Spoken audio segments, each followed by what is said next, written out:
This is my experience working in drive-thrus in my life. When people find out that the person in front of them paid for their order, their eyes usually light up. They're like, holy shit, that's awesome. That's so kind. What the hell? I wasn't expecting that. And then they'll parlay that positive feeling into, okay, service worker, how much is the person behind me's order? Maybe I will do the same for them. Because you want to make the people behind you feel as good as you felt finding out that your order was paid for. Matt Walsh, however, his immediate thought when receiving a random act of kindness from a stranger is, I'm not gonna participate in this performative peer pressure charity. Like, how do you have so much disdain for your fellow man? Well, the easy answer is you're a conservative.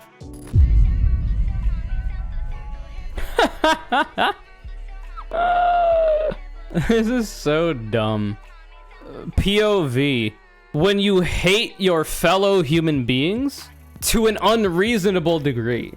From Matt Walsh. My wife was deeply disappointed in me because we ended up in a pay-it-forward drive-thru chain, and I immediately accepted the free meal, broke the chain, and drove away without shame. I'm only surprised that she was surprised. I'm not participating in performative peer pressure charity, especially when the charity involves paying for some random person's drive-thru order. I think it is more admirable to graciously accept the gift, saving everyone behind you from getting roped into this madness. Literally, like, why do you hate other humans so much? Like, do you have some kind of, like, antisocial disorder? Like, I can understand it if, like, you're literally dirt poor, right? And you're in a pay-it-forward drive-thru chain. So for those of you who don't know, I worked in a drive-thru for many years of my life, unfortunately. So what happens is somebody will pay for the order of the person behind them and also their own order. I've had this happen in drive-thrus before that I've worked in.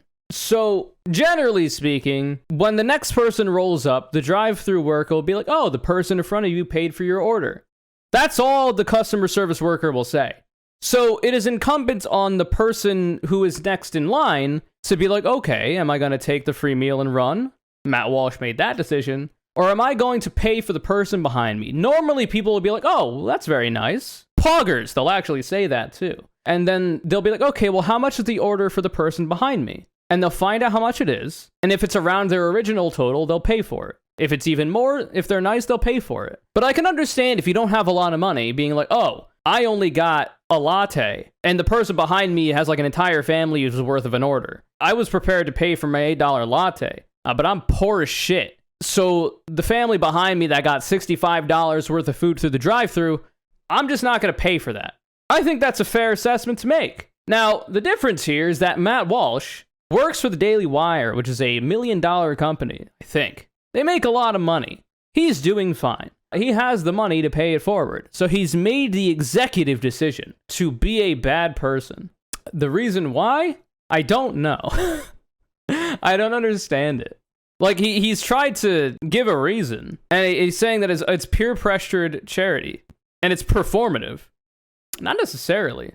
I mean, I guess it can be. But if there's a poor person behind you that you're paying for the order for, and you don't know that, you have no way of knowing that. On the off chance that there is, and they take the food and run, and they don't pay it forward because they don't have the money to do it, then you're actually doing a nice thing for a person. Now, for Matt Walsh, who I assume is actually interested in, rugged individualism and everybody lifting themselves up, would that not also follow that doing a good thing for an individual human being, one person, would theoretically also help them lift themselves up? Right? Like, why is it just limited to the person who is ostensibly the main character? You, right? Like, if one person pulling up themselves by their bootstraps, if everybody did that, then, the society would fix itself.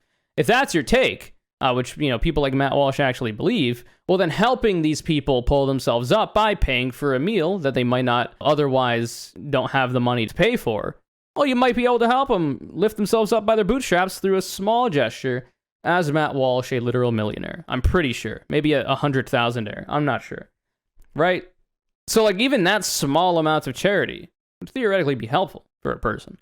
But also, because Matt Walsh is the main character of the universe we live in, he says saving everyone behind you from getting roped into the madness is what he did. What madness? Oh no. I might have to pay for the order of the person behind me. I might feel a social pressure to do that.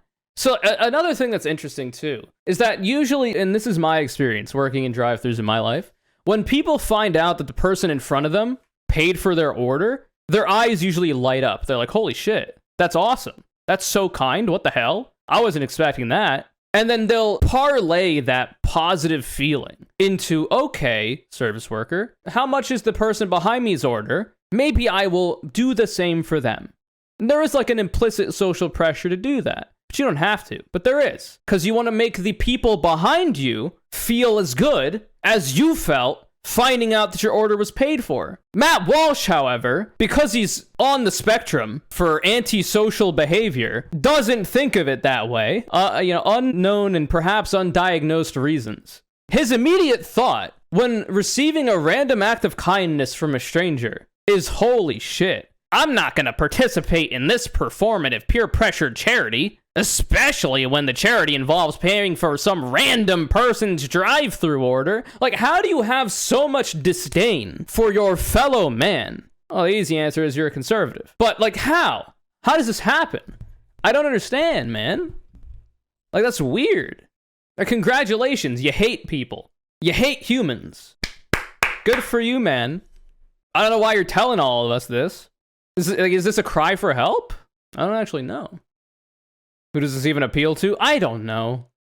Wouldn't it be the godly thing to do to continue the chain? Many people are saying that whenever Jesus Christ himself of Nazareth was going through the drive-thrus of his time, and he got the order in front of him paid for, he also paid for the one behind him. It's true, I was there. I was the drive-thru worker handling Jesus Christ of Nazareth's fucking order. That was me. I was there. I knew it happened. And the woke conservatives don't want you to know this. Jesus of Nazareth, big fan of drive-thru. This is a turnout. Damn, you really have been in the food service industry for a long time. True. It might as well have been my whole life and lifetimes, generations past.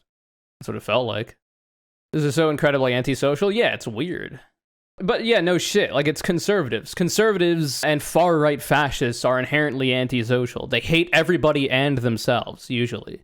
That's why they're for the rugged individualism. That's why they're not for social safety net programs to help people who are disadvantaged, using the money made by people who have way too much they don't even know what to do with it, and the taxes you get from that, right? Like, clearly conservatives hate their fellow human beings. They despise them, especially if they're not white and also the religion that they follow.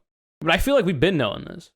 Are you sure he isn't joking? I don't care enough if he's joking. It's not really framed as a joke, though. Like, how is this a joke? Where's the punchline?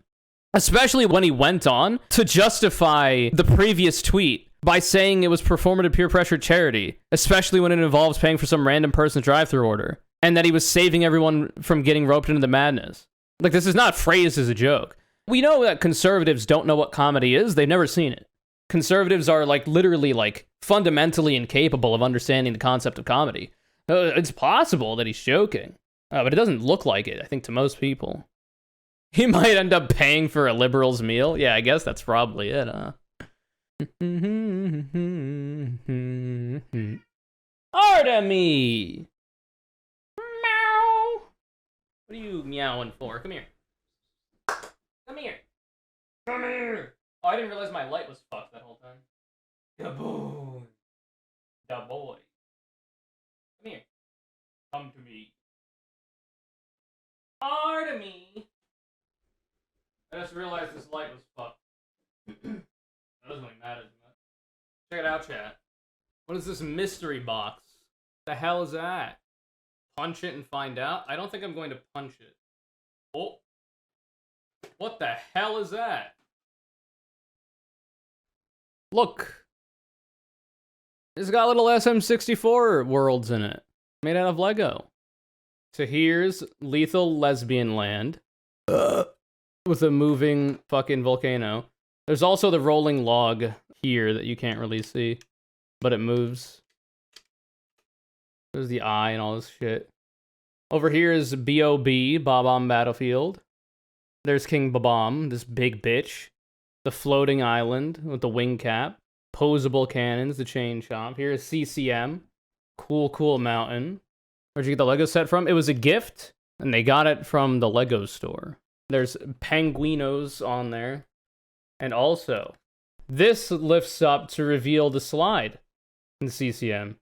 You have a Lego store nearby? I don't fucking know where it was. I wasn't there when they got the gift, which is cool. It's a very expensive set, unfortunately. And then, shit, I think Bowser fell. I think I captured him, though. Also, the fucking motherfucking castle opens up. And there's actually little paintings in there. You can see CCM. You can see Bob on Battlefield. LLL. CCM is back there as well. Just cute. There's Mario. Lakitu and Peach. The detail. What's this thing? Oh, the green thing on the back is Yoshi. See? That guy. It sounds like that. And also, there's supposed to be a gay turtle, but it seems like he fell off plus L plus ratio. Where'd he go? I found him. Here he is. It's gay Bowser. Put him back as best as I can. There he is. In the closet. Where he belongs. And then you can also press him down to open up a turntable where you can put Bowser and Mario on and spin him. But I'm not going to do that right now. How the fuck does he keep moving around like this? It's so hard to keep him in place. It's always go, go, go with this guy. He's got ADHD or something. Anyway. So you close it like this. Alright. Ah! You've made your point. That's actually the first time that's ever happened. One sec. We've had a catastrophic failure. Luckily, this is very easily fixable. Here's the cannon. Where the fuck did this go? Ah, I see. What a weird thing to have happen. I believe this goes here. So, okay. So to close it,